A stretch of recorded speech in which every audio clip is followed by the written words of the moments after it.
And Roger Stone is expected in court in just a few hours. The longtime advisor to President Trump will be arraigned in Washington on 7 charges.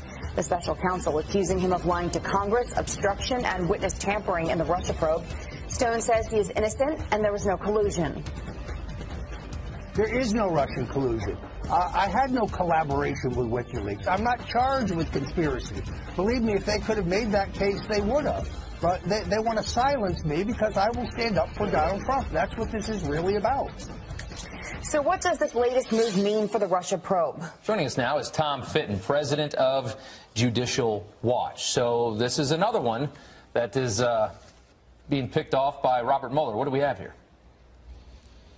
Oh, in my view, it's a low-rent indictment, low-rent prosecution. It's the sort of prosecution I don't think the Justice Department would have brought but for this Mueller special counsel operation, which is geared at trying to destroy and harass President Trump.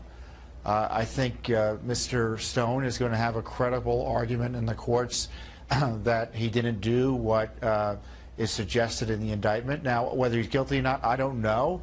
But I don't think Americans should be able really trust the special counsel operation to disinterestedly and dispassionately analyze the evidence about what Stone did.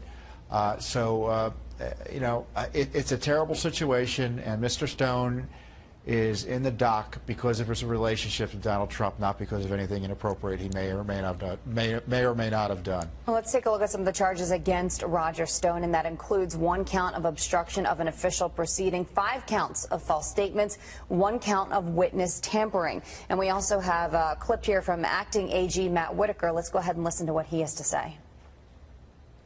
The investigation is, I think, close to being completed, and I hope that we can get the report from Director Mueller as soon as possible. Okay, close to being completed. I mean, I think a lot of people waiting for this to be over and be wrapped up. What do you make of it, Tom? Oh, I think that's more of a wish rather than a report. I don't see this investigation ending soon enough.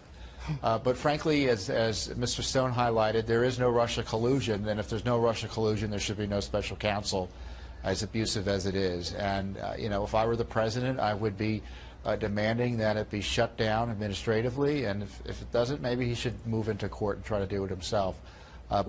This is... go ahead. Yeah, well, I want to ask, you know, I mean, obviously... Nobody knows when it's going to end. Judge Napolitano just said yesterday he thinks it's going to go for another year. Adam Schiff was enraged that that comment was made by Matt Whitaker because he wants it to last longer. But let's get back to the connection here between this guy and WikiLeaks and Roger Stone, WikiLeaks, right, and Russia. Because you've got WikiLeaks and Russia connected. You've got Roger Stone and WikiLeaks connected. I mean, there is a connection there. And people that disagree with you would say that's a pretty big connection. Well, that's the 6 degrees to Kevin Bacon's approach to prosecution. Well, that's 2 degrees.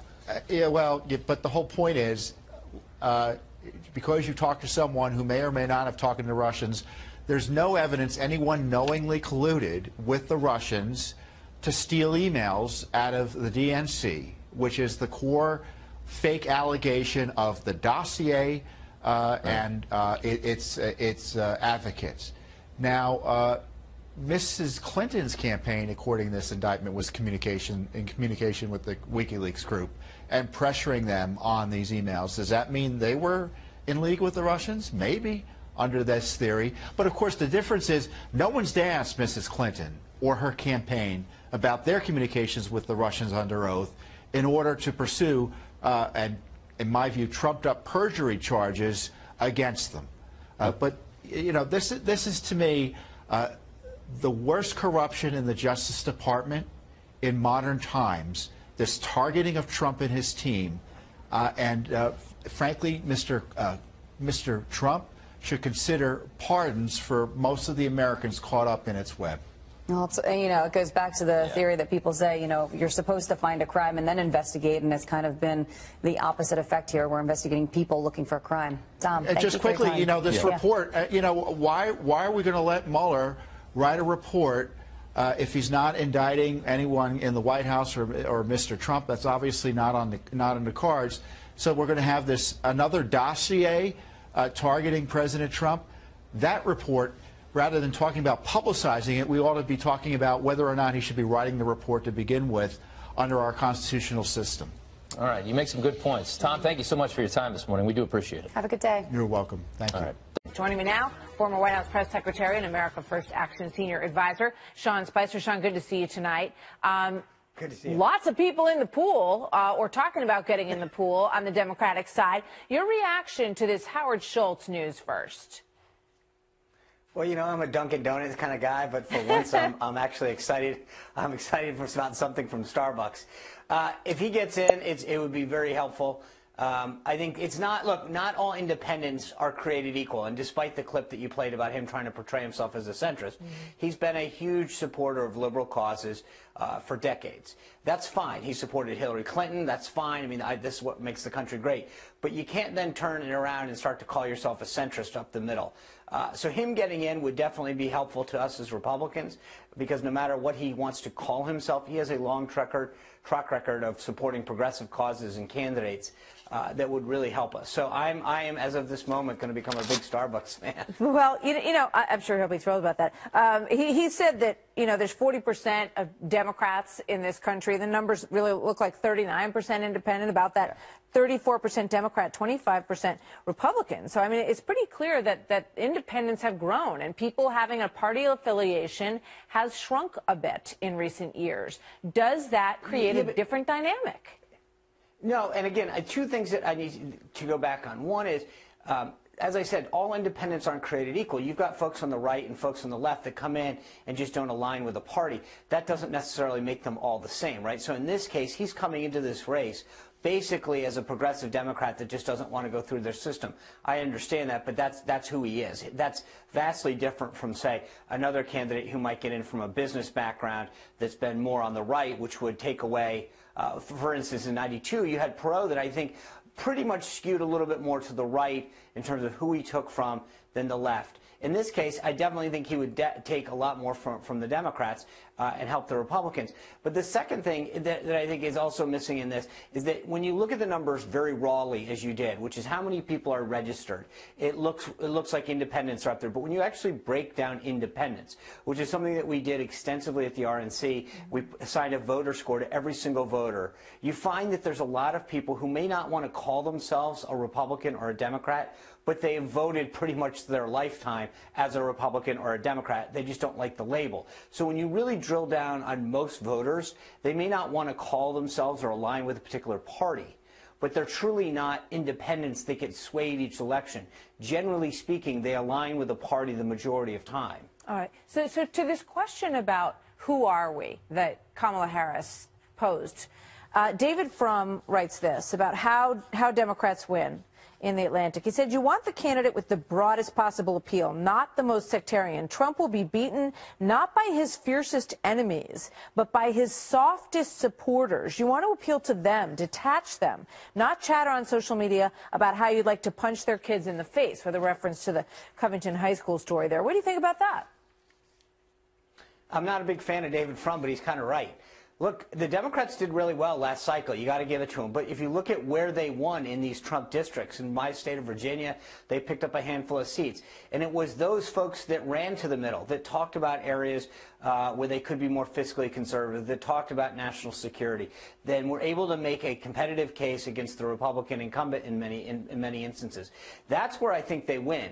And the funny part is that they succeeded throughout so many House districts by running that strategy, and yet the lesson that many of their presidential candidates are taking is, instead of going more to the center and talking exactly like that, they're pivoting to the left and going to the extreme. So it's ironic that they actually did well this past election in so many areas of the country through a centrist message, and then tack to the left immediately after. Well, I mean, that's the story of primaries, essentially. But when you take a look at what Schultz is saying, and I don't know, you know, time will tell and voters will decide if he's that person. I think anybody who would run as sort of a third-party candidate would have to be so charismatic and have such a strong identity that they were able to potentially do that. But what he's saying is, look, these folks are way too far to the left, and these folks who are on the right who aren't satisfied dissatisfied with President Trump are potentially people that you could peel off, as Frum says, the softest supporters. So he's looking to build a constituency in that crowd. Correct. And I think that I don't dismiss independent candidates doing well, although we haven't really seen one since John Anderson and Ross Perot. I mean, they kind of happen every decade or so.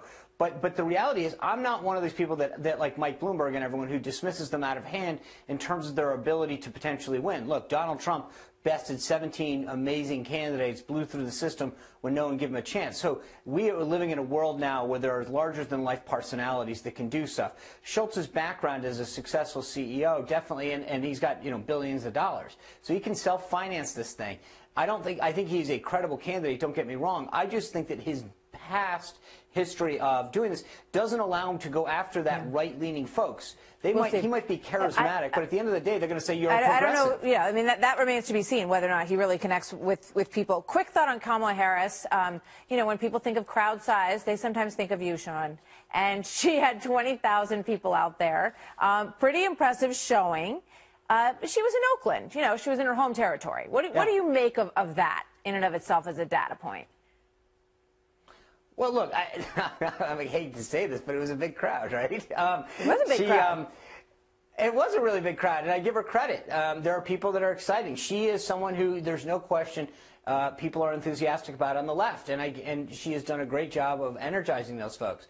That speaks volumes. When you look, and you mentioned it earlier, I mean, this is like they're going from the Olympic-sized pool to I don't know what, because you've gotten now 30, 40-plus candidates that are jumping in. For her to have that degree of enthusiasm, I think portends well for her, and I think people are excited about her. She's clearly tapped into something. So as these other candidates on the left look at what they're going to do to announce or be different than whatever, now they've got to realize that she's kind of set the bar for other candidates going forward.